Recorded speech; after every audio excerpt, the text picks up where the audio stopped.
ಬಿಡ್ತೀನಿ ನಾನು. ಆಗತ್ತಾ? ಅಲ್ಲೇ ಇರ್ತೀರಾ?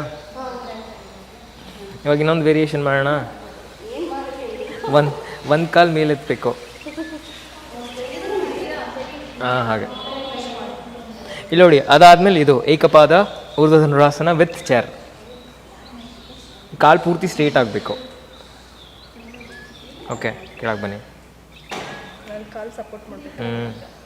ನೀವು ಇಲ್ಲಿ ಸೊಂಟಕ್ಕೆ ಸಪೋರ್ಟ್ ಮಾಡಿ ಅಂದರೆ ಬಿದ್ದೋಗ್ತಾರೆ ನೋಡಿ. ಹಿಂಗೆ ಸಪೋರ್ಟ್ ಮಾಡಬೇಕು ಬೆನ್ನ ಕೆಳಭಾಗಕ್ಕೆ.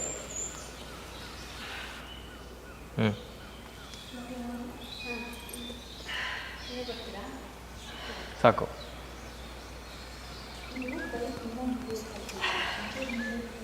ಇದನ್ನು ಮಾಡು.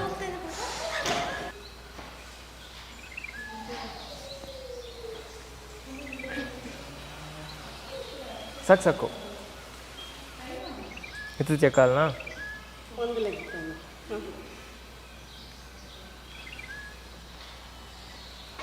ಬಿಡ್ಲಾ? ಸ್ಟ್ರೈಟ್ ಮಾಡು. ಅಲ್ಲೇ ಇರಬೇಕು. ನಾನು ಬಿಡ್ತೀನಿ, ಒಂದು 3 ಸೆಕೆಂಡ್ ಇರಿ. ನೀನು ಓಕೆ, ಚೇಂಜ್ ಮಾಡು.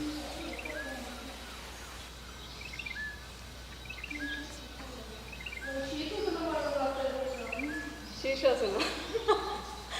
ಇದು ಹಾಫ್ ಶೀರ್ಷಾಸನನೇ ಅಲ್ವಾ? Head is down. ಕಾಲು ಸ್ವಲ್ಪ ಅಗಲ ಎಲ್ಲ ಕ್ರಾಸ್ ಆಗಿ ಹೋಗ್ತಾ ಇದ್ದಾರೆ. ಯಾಕೆ? ಹಾಂ, ಯಾಕೆ ಸುಟ್ಟ ಹೋಗ್ತದೆ? ಈ ಕಡೆ ಹೋಗ್ಬೇಕು.